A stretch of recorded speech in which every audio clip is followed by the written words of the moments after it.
सिंध मुंहिंजी अमा सूह तुंहिंजी मथां छा लिखी छा लिखां छा लिखी छा लिखां सिंध मुंहिंजी अमा दुनिया जा सिंधियो हिक मुठ थी सिंध बचायो सिंध मुंहिंजी अमा सूह तुंहिंजी मथां छा लिखी छा लिखां सिंध जो क़ौमी आवाज़ radio voice of Sindh London.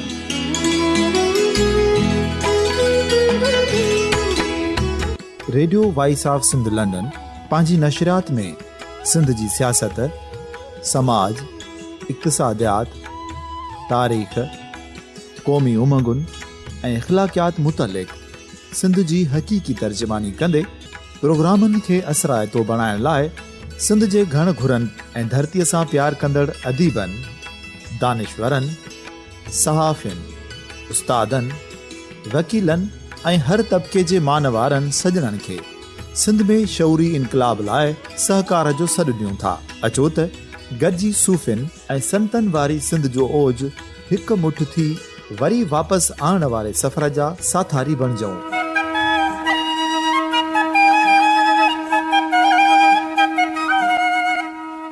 हिकु नए सुबुह जी शुरूआत जो पड़ाॾो घर घर, ॻोठ ॻोठ ऐं शहर शहर ताईं पहुचायो।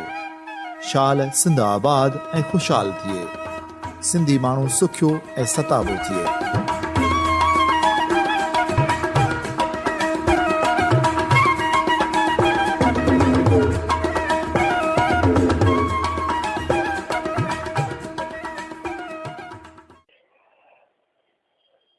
सामीन रेडियो वॉइस ऑफ सिंध तव्हां सभिनी खे भलीकार ऐं सिक भरियो सलाम।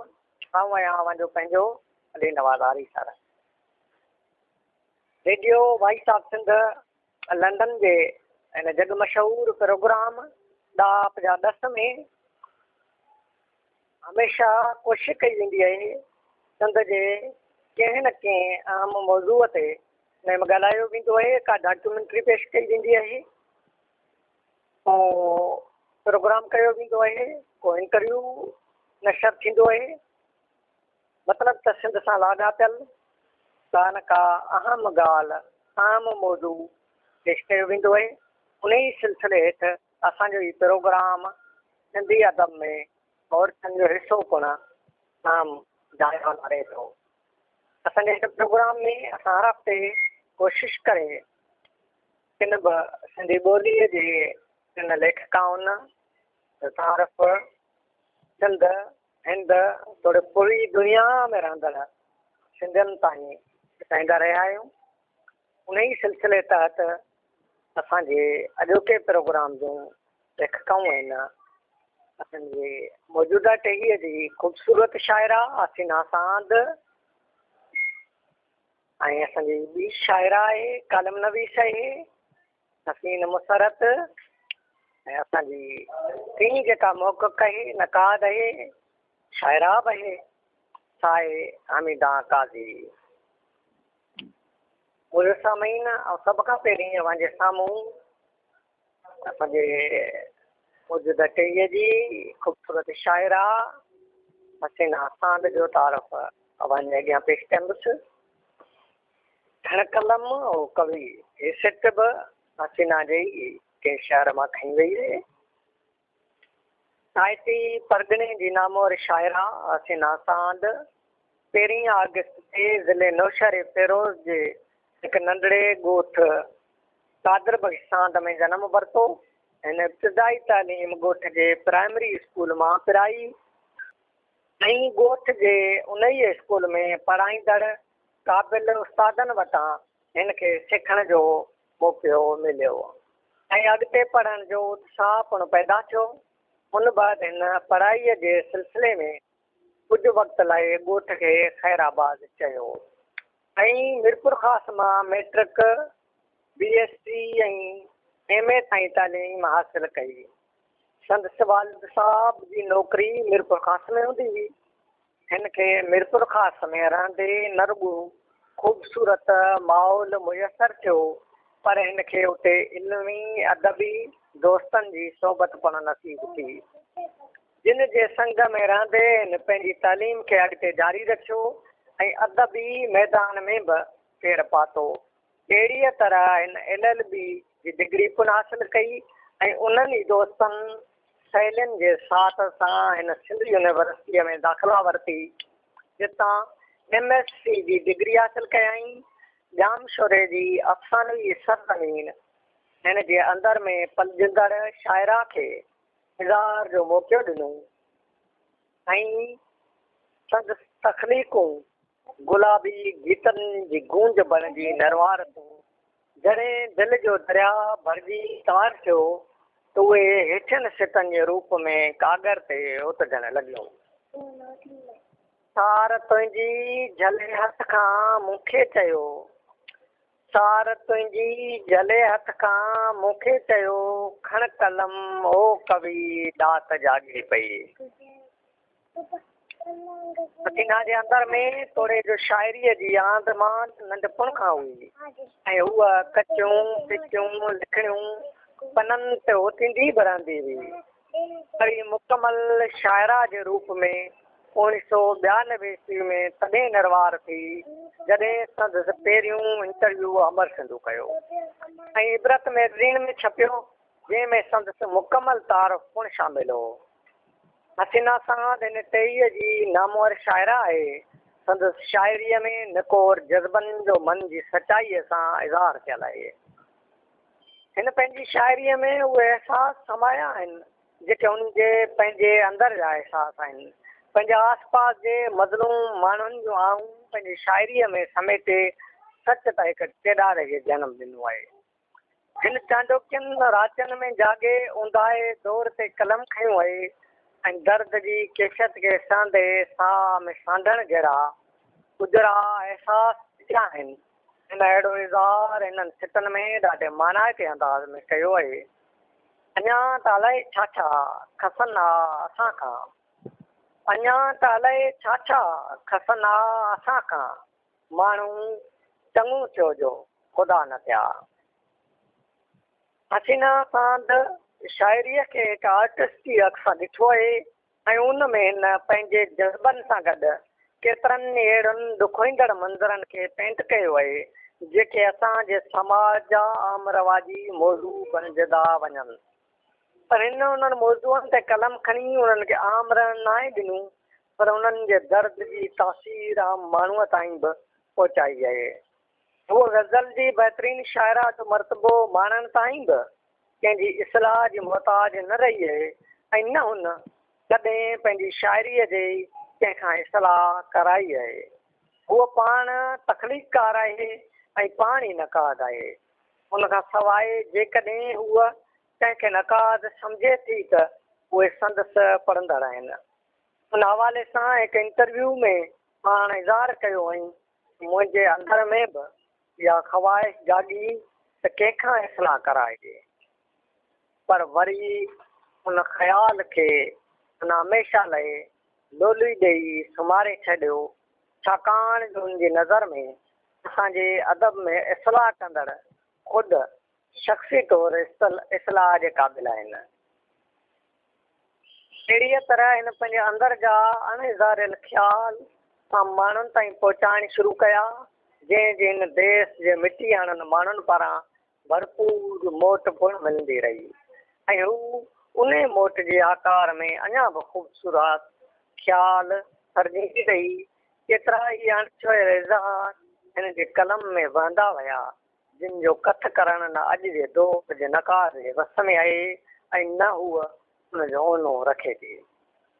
हसीना सांद रोमानवी शाइरीअ जा वाइड़ वाईंदे जॾहिं क़ौमी शाइरीअ खे पंहिंजे एहसासनि सां समोइण शुरू थी करे त संदसि मन अंदर जो सिंधू छोलियूं बणिजी वहणु लॻे थो ऐं पाण मुज़ाहिमती मोर्चे ते बि अहिड़ो त भरपूर निबाह कयो आहे जो संदसि सिटनि मां मेहंदी रतन हथनि जी ख़ुशबूअ ज़हन जे वर्कनि में जज़ब थियणु लॻे थी त सिंध जे उन नाबोज माण्हुनि जे दिलनि मां हिन शाइरा जे लाइ दुआऊं सदा बणिजी गूंजनि थियूं। जॾहिं ख़ुशबू उॾाए लफ़्ज़नि पोयां वेंदे वेंदे ॾिसंदो वञजांइ वर्खा थींदी क़ौमनि पोयां। हसीना हिन वक़्तु गवर्नमेंट गर्ल्स कॉलेज कसाबाद में ज़ूलॉजीअ जी उस्ताद आहे। हिन एमफिल पिणु कई आहे। हिन पंहिंजे माइटनि जी मर्ज़ीअ सां शादी कई। खेसि 2 पुटनि असफंद ऐं ज़रियाब जो औलाद आहे। मुंहिंजो सामीन हीअ असांजी मौजूदा टहीअ जी हिकिड़ी ख़ूबसूरत शाइरा हसीना साध ऐं हाणे आऊं 52 जहां जंहिं दीदी असांजी शाइरा खे पेश करे रहियो आहियां। सा न फ़क़्तु ख़ूबसूरत शाइरा आहे पर कलम नवीस बि आहे, मौक़िक़ नक़ाद बि आहे ऐं हिन केतिरा ई तहक़ीक़ी मकाला बि लिखिया आहिनि केतिरनि मुख़्तलिफ़ प्रोग्रामनि में। एतिरा ई पेपर पिणु पेश करे चुकी आहे। हीअ असांजी सिंध जा ई सैयदा हसीन मुसरत। कॾहिं कॾहिं दिलि चाहींदी आहे त अछनि अॻियां सभु बदनुमा मंज़र हटाए छॾिजनि, हवा खे हथनि में क़ाबू करे डिघो साह खणिजे ऐं पंहिंजे अंदर जी बूस्ट खे ख़तमु करे छॾिजे। थधे ऐं मिठे चंड खे ज़मीन जे एतिरो वेझो आणिजे जो चइनी पासे सुहाओ थी वञे। पर उहो सभु मुमकिन न आहे। साॻीअ तरह कुझु शयूं जेके समाज में मौजूदु हूंदियूं आहिनि असीं उन्हनि खे तब्दील करण जी कोशिशि त करे सघूं था पर उन्हनि खे हिकदमि तब्दील नथा करे सघूं। ही ख़्याल सिटूं असांजी नई टहीअ जी ख़ूबसूरत कालम नवीस हसीन मुसरत जूं आहिनि जेके निहायती वणंदड़ आहिनि, जिन में उन हिकिड़े मैसेज छॾियो आहे हिन समाज जे लाइ। तंहिं करे मुंहिंजे दिलि चयो त हिननि खे बि ऐं हिते शामिलु करियां त तव्हां ताईं बि उहो मैसेज पहुची सघे। कामवर शाइरा कालम नगार ऐं मौक़िक़ हसीन मुसरत 19 मार्च ते मटियारीअ जे सैयद घराणे में जनमु वरितो। इब्तिदाई तालीम मटियारीअ मां, वधीक तालीम मदरसतुल बनात स्कूल ऐं खान बहादुर गर्ल्स कॉलेज मां पास करे सिंध यूनिवर्सिटीअ मां सिंधी अदब में MA जी डिग्री वरिताईं। पाण हिन वक़्तु सिंध यूनिवर्सिटीअ मां डॉक्टर नूर अफरोज़ ख्वाजा जी निगरानीअ में PhD करे रही आहे। संदसि मक़ाले जो उनवान नावल में औरत जी ख़ुदमुख़्तियारीअ जो तसवुरु आहे। पेशे जे लिहाज़ सां डुंबरी पेशे उस्ताद सां लाॻापियल आहे। शुरू खां ज़हन हुअण करे स्कूल जे आम प्रोग्रामनि में हिसो वठंदी रहंदी हुई। ड्रामनि कंपेयरिंग ऐं स्कूली मुक़ाबलनि में हिसो वठणु संदसि आम मशग़ूलो रहियो। उन दौरान ई हिन लिखणु शुरू कयो। शुरू में उर्दूअ में मज़मून लिखियाईं जेके अख़बार जहां में छपजंदा रहिया। उन बाद सिंधीअ ॾांहुं लाड़ो थियो त सिंधीअ में कहाणियूं ऐं मज़मून लिखणु शुरू कयाईं जेके सर्तियूं इबरत मैगज़ीन मेहरान ऐं नाटक में छपजी चुका आहिनि। कॉलेज मैगज़ीन केतिरो अर्सो एडिट कयाईं। हिन वक़्तु सियासी समाजी ऐं करंट अफेयर ते सिंध एक्सप्रेस काविश ऐं उर्दू अख़बारनि में लिखंदी रहे थी। संदसि कालम मौज़ूआती ऐं हालतुनि जी अकासी कंदड़ हूंदा आहिनि। मज़मूननि जा उनवान बि बयानु छिकाईंदड़ आहिनि। मिसाल तौरु कराचीअ में खेॾी वेंदड़ रांदि, घर ऐं टार्टर सेल जो फ़र्क़ु थियणु खपे, सुतल क़ौम जे सुजाॻ लीडर ऐं ॿिया केतिरा ई उनवान अहिड़ा आहिनि जेके पढ़ण लाइ उत्साहनि था। अहिड़ीअ तरह हिन शाइरीअ सां बि लहूं लाती ऐं पाण आज़ादु नज़म लिखंदी रहे थी। संदसि नज़म तोड़े नसर ॿई वणंदड़ आहिनि। संदसि लिखणियूं समाज जी ज़हनी असर में आम किरदार अदा कनि थियूं। बुनियादी तौरु पाण फेमिनिस्ट नज़रिए सां लाॻापियल आहे जंहिं करे संदसि लिखणनि में औरत जी ख़ुदमुख़्तियारीअ जो तसवुरु नुमाया आहे। हिन शाइरीअ में नज़म खे वधीक तरजीह ॾिनी आहे ऐं आज़ाद नज़म में हिन केतिरा ई नवां लाड़ा पैदा कया आहिनि। संदसि केतिरा ई नज़म हिन समाज जी नफ़ी कंदड़ आहिनि। मिसाल तौरु मुंहिंजे अंदर में बर्फ़ जो रिण, मुंहिंजे अंदर में बर्फ़ जो रिण सड़ी रहियो आहे। रत में सुतल जज़्बनि खे हरारत जी तलाश आहे। परे खां चमकंदड़ रोशनीअ जो पोतूर मूंखां तमामु घणो परे आहे। हिन शहर में समायल पीड़ा खे सम्झणु को एतिरो ॾुखियो बि न आहे। बर्फ़ रिण सड़ण ही टेई ॻाल्हियूं मुनफ़रद आहिनि, पर असांजी हिन शाइरा केॾे न वणंदड़ अंदाज़ सां टिनीअ खे हिक ई सिट में समेटे छॾियो आहे। या वरी रत में सुतल जज़्बनि खे हरारत जी तलाश ही ख़्याल निकोरो नओं आहे। रत हरकत ज़रूरु कंदो आहे, पर रत में सुतल जज़्बनि जी हरारत जो ख़्याल हिन शाइरा जे ज़हन में आयो आहे, जेको मुनफ़रद निरालो ऐं निहायती वणंदड़ आहे। हूअं बि मुनफ़रद शयुनि खे हिकु सिट में समेटण ई ख़्याल जी गहराई आहे। लफ़्ज़ डिक्शन ते पूरो लहंदड़ ऐं ख़्याल वसी पर समंदर रखंदड़ हुजे तॾहिं शाइरीअ में हुसन पैदा थी सघे थो। साॻिए डिक्शन ते संदसि ही नज़म बि पुरअसर आहे। अमर दर्द, मुंहिंजो दर्द आब हयात पी अमर थी चुको आहे ऐं ज़िंदगी अञा कोहकाफ में क़ैद ख़ुशियुनि जी हासिलात लाइ सत सवाल हल करण में मगन आहे। जेतोणीकि इंसान जी पूरी ज़िंदगी सवालनि ऐं जवाबनि खे हल करण में गुज़री वेंदी आहे, पर असांजी हिन शाइरा जी ज़िंदगी ख़ुशियुनि जी हासिलात लाइ सिर्फ़ु सतनि सवालनि जी चूंड कई आहे। जंहिं माण्हूअ जो दर्द अमृत या डुक पंहिंजे अंदर में हुते अमर थियण जी जुस्तजू में हुजे, उन माण्हूअ जा ख्वाब औकाफ जे परियुनि जे क़ैद जूं ज़ंजीरूं तोड़े सघनि था। हसीन मुसरत निहायती सादनि लफ़्ज़नि में पंहिंजे ख़्यालनि खे आम ताईं पहुचाइण जी कोशिशि कई आहे। संदसि ख़्यालनि में समुंड जेतिरी गहराई बि आहे त सिंधूअ जे मुक़दस वहकरे जहिड़ी पवित्रता बि समायल थिए। संदसि नज़म उदासी मुस्कुराए थी ख़ूबसूरतीअ जो मुजस्मो लॻे थो।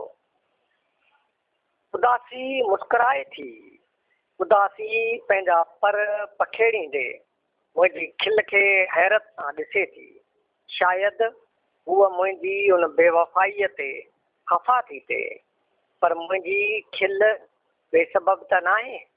ॿुध दोस्त, सालनि जे साथ में छा एतिरो न सम्झी सघी आहे, सालनि जे साथ में छा एतिरो न सम्झी सघी आहे, जॾहिं तूं पंहिंजा पर समेटे उॾरण जा सया कंदी आहीं त, जॾहिं तूं पंहिंजा पर समेटे उॾण जा सया कंदी आहीं त उहो सोचींदे मुस्कुराईंदी आहियां त तोखां पोइ मुंहिंजो साथ केरु ॾींदो ऐं छा मूंखां परे वञी तूं बि मुस्कुराए सघंदे।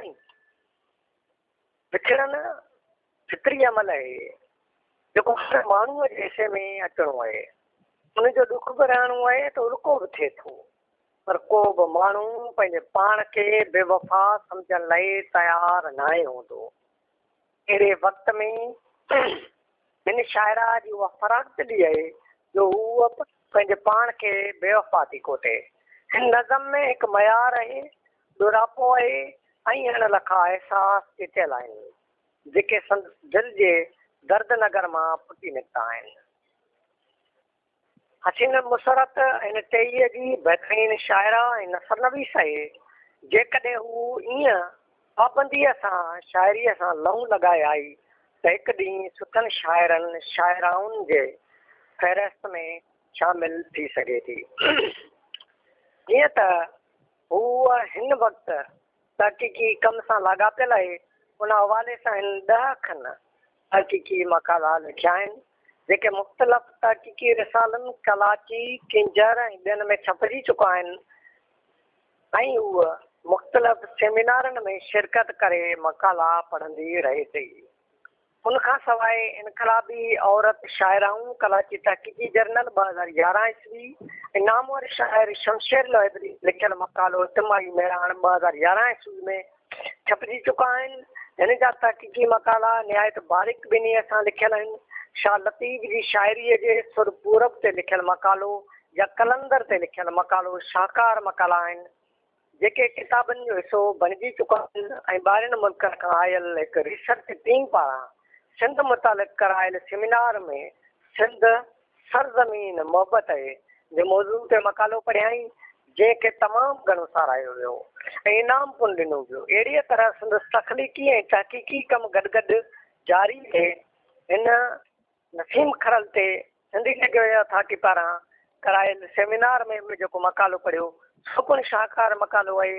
उनखां सवाइ हिन सिंधी लैंग्वेज अथॉरिटी तोड़े राइटर्स कैफे खाना बदोश जे मुख़्तलिफ़ प्रोग्रामनि में हिसो वठी न फ़क़्त पंहिंजी शाइरी पेश कई आहे पर मुख़्तलिफ़ मक़ाला पिणु पेश कया आहिनि, उते पढ़िया आहिनि, उन्हनि खे मानाइती मोट मिली आहे।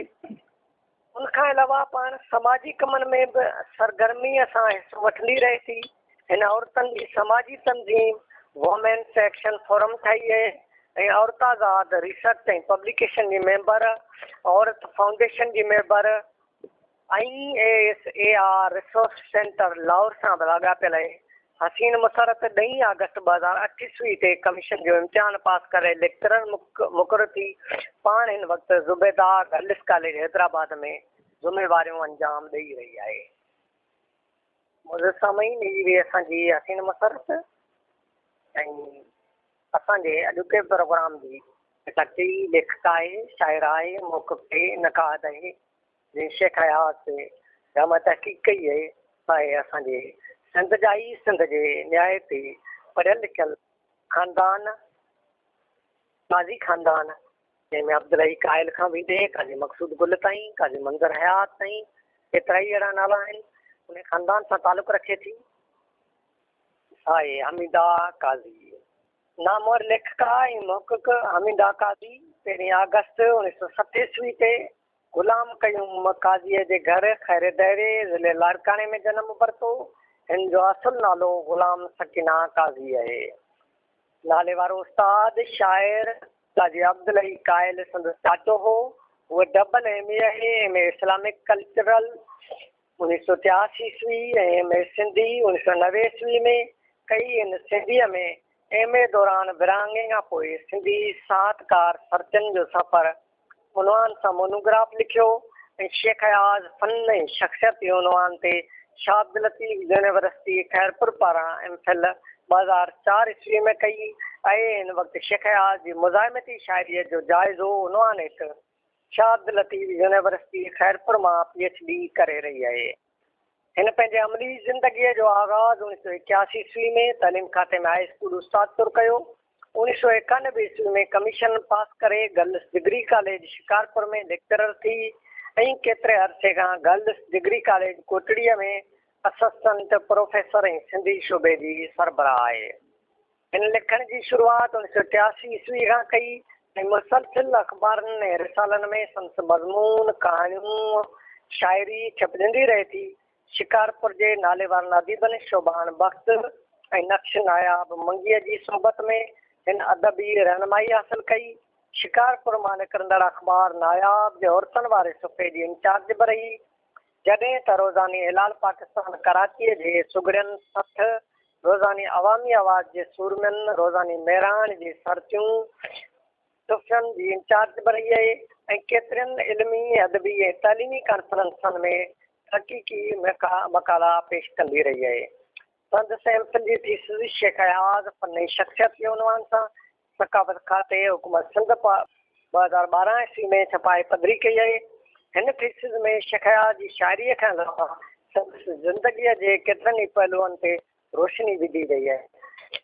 संदसि हिन थीसिस जे किताब शेख हयात फ़न ऐं शख़्सियत जो मुआग सिंध जे नाले वारे दानिश्वर न्यायती क़ाबिल एतिराम मोहतरम साईं मोहम्मद इब्राहिम जोए साहब लिखियो आहे।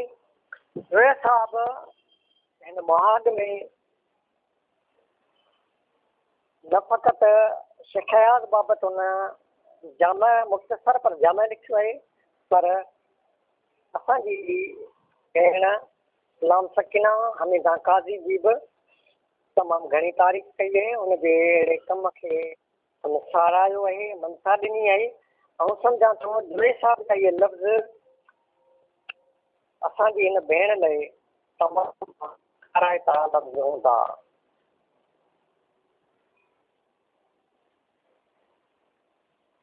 शेख अयाज़ गुनागुन शख़्सियत जो मालिक हो। पंहिंजी सिंध वतन ऐं सिंधी क़ौम जो संदन मुशाहिदो ऐं मुतालो लाशिक वसी हो। उनजो हिसाब ऐं उनजो असर बि ओतिरे क़दुरु संदन शाइरी ऐं नसरी जी ताविश में ज़ाहिर आहे। संदसि नसर जानदार ऐं शाइरी मुतरक रही आहे। हथस केतिरनि नौजवाननि मर्दनि तोड़े औरतनि पीएचडियूं पिण कयूं आहिनि ऐं अञा मथसि केतिरियूं ई पीएचडियूं करे सघजनि थियूं। अहिड़ी कोशिश जी शुरूआति असांजी हिकु लाइक़ भेण गुलाम सकीना हमीदा काज़ी कई आहे। इहा कोशिश क़ाबिल तवजह आहे। पाण वॾी जाकोट सां सिंध जे हिन महान शाइर ऐं नसर नवीस बनुवान शेख अयाज़ शख़्सियत ऐं फन एमफिल लाइ घुर्बल डिग्रीअ तौर ते मुकमल थी आहे। संदन ही काविश 12 बाबनि ते मबनी आहे, जिन मां आख़िरी बाब में पाण तफ़सीली बिब्लियोग्राफी ॾिनी अथनि। हिन में असांजे शाइर ऐं आला अदीब जे किताबनि जी लिस्ट मौजूदु आहे, जंहिंमें उर्दू सिंधी पंजाबी किताब अची वञनि था ऐं उनखां अलावा मुख़्तलिफ़ रिसालनि ऐं अख़बारनि जी फ़हरिस्त पिणु शामिलु कई अथनि। हिन बाब मां ई असांखे मालूम थींदो त असांजी हिन भेण हमीदा काज़ी साहिबा केॾी महिनत ऐं सलाहियत सां हीअ मुकमल कई आहे। पहिरें बाब खां 11 बाब ताईं मुकमल तरह पाण महान कवि जी ज़ाती ज़िंदगीअ जो तफ़सील सां बयान ऐं उनजी छंड छाण पेश कई अथनि। उहे साहब जा ही लफ़्ज़ यकीनन असांजी हिन हमीदा काज़ी जे लाइ तारीफ़ जोगा आहिनि ऐं वखण लाइक़ आहिनि ऐं उनजी हिम्मत अफ़ज़ाई जे लाइ बि कराइता आहिनि। उनखां सवाइ असांजी हिन लेखिका इल्मी अदबी ख़िदमतनि जे एज़ाज़ तौरु केतिरा ई अवार्ड मिलिया आहिनि, जिन में अब्बासी कलोड़ा तंज़ीम पारां 2000 ईस्वी में डॉक्टर तनवीर अब्बासी अवार्ड ऐं ॿिया बि केतिरा ई सर्टिफिकेट मिली चुका आहिनि। पाण हिन वक़्तु कासाबाद हैदराबाद में रिहाइश पज़ीर रहे ऐं मूंखे संदसि तारीफ़ कराइण वक़्तु सिर्फ़ु हिकिड़ी शइ जी खोट महसूसु थिए थी पई। मूंखे संदसि न का कहाणी मिली सघी ऐं न का शाइरी मिली सघी जेका आऊं तव्हां ताईं पहुचायां हा, त जीअं संदसि तख़लीक़ी अंदाज़ जो ख़बर पइजे हा। छाकाणि शेख अयाज़ जो किताब शख़्सियत ऐं फ़नत मुंहिंजे साम्हूं आहे। उन मां तमामु मवाद जी चूंड कई, पर संदसि कहाणियूं संदसि शाइरी मुंहिंजे साम्हूं न अची सघी। ऐं वरी कॾहिं बि मौक़ो मिलियो त असांजी हिन लेखका खे साराइबो, हुनजे कहाणियुनि ते लिखिबो, हुनजी शाइरी ते लिखिबो, हुन बाबति तफ़सीली ॻाल्हाइबो। मुंहिंजो साम्हूं radio voice of Sindh London जे हिन प्रोग्राम ॾाप जा ॾस में तव्हांजे साम्हूं ख़ूबसूरत शाइरा हसीना साहंद, असांजी ॿी शाइरा हसीन मुसरत, असांजी टीं शाइरा नकात ऐं मोहक़ हमीदा काज़ीअ जो तारीफ़ पेश कयो वियो हो ऐं जेके निहायती असांजो निहायती मानाइतियूं वणंदड़ निहायती जाखोड़ी कलमकार आहिनि। इंशाअल्लाह हाणे अवां पंहिंजे मेज़बान अली नवाज़ हरीश सर खे ॾींदा इजाज़त। ईंदड़ हफ़्ते वरी किन ॿियनि लेखकनि सां गॾु सिंध सलामत पाक सलामत।